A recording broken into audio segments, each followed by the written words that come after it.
دنیا میں جنگل ہمیشہ امن، ہریالی اور زندگی کی علامت نہیں ہوتے۔ کچھ جنگلات ایسے بھی ہیں جہاں داخل ہوتے ہی دل کی دھڑکن تیز ہو جاتی ہے، سانس بھاری لگنے لگتی ہے اور انسان کو یوں محسوس ہوتا ہے جیسے وہ کسی اور ہی دنیا میں آ گیا ہو۔ یہ وہ جگہیں ہیں جہاں خاموشی بھی بولتی ہے، جہاں ہوا کے جھونڈ کے بھی سرگوشیاں کرتے ہیں اور جہاں فطرت انسان کو بار بار یاد دلاتی ہے کہ وہ اب بھی طاقتور ہے۔ جاپان کے ماؤنٹ فوجی کے دامن میں ایک گھنا جنگل ہے جسے ایوکیگاہارا کہا جاتا ہے۔ اس جنگل میں درخت اتنے قریب ہیں کہ سورج کی روشنی زمین تک پہنچ ہی نہیں پاتی۔ اندر جاتے ہی موبائل سگنلز ختم ہو جاتے ہیں، قطب نما کام کرنا چھوڑ دیتے ہیں اور راستے یوں گم ہو جاتے ہیں جیسے کبھی تھے ہی نہیں۔ کہا جاتا ہے کہ جو لوگ یہاں داخل ہوتے ہیں ان میں سے کئی کبھی واپس نہیں آتے۔ اس جنگل کی خاموشی سب سے خوفناک چیز ہے۔ جنوبی امریکہ میں پھیلا ہوا ایمیزون جنگل دنیا کا سب سے بڑا جنگل ہے، مگر اس کا حسم بے حد خطرناک ہے۔ یہاں زہریلے سانپ، جان لیوا کیڑے اور ایسے قبائل موجود ہیں جن سے آج تک جدید دنیا کا کوئی رابطہ نہیں ہو سکا۔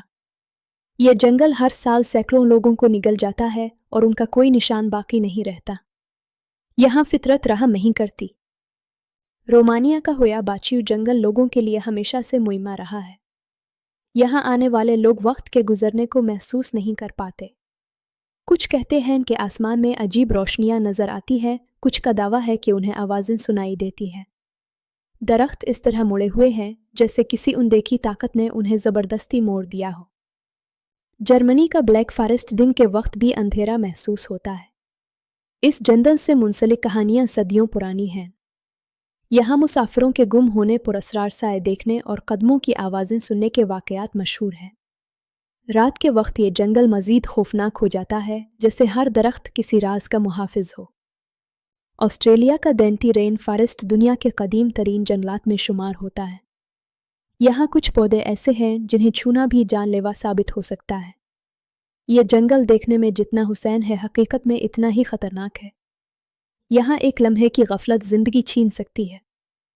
سائنس کہتی ہے کہ اندھیرا، تنہائی اور خاموشی انسانی دماغ کو خوف کی کیفیت میں لے آتی ہے۔ مگر سوال یہ ہے کہ کیا یہ سب صرف نفسیاتی اثر ہے یا واقعی کچھ جنگلات میں ایسی طاقتیں موجود ہیں جو انسان کو قبول نہیں کرتی؟ یہ جنگلات ہمیں یہ سکھاتے ہیں کہ انسان زمین کا مالک نہیں بلکہ ایک عارضی مہمان ہے۔ کچھ جگہیں ایسی ہیں جہاں فطرت آج بھی اپنی حدیں قائم رکھتی ہے اور انسان کو خبردار کرتی ہے کہ ہر دروازہ کھلنے کے لیے نہیں ہوتا۔ اگر آپ کو موقع ملے تو بتائیں، کیا آپ ان جنگلات میں قدم رکھنے کی ہمت کریں گے؟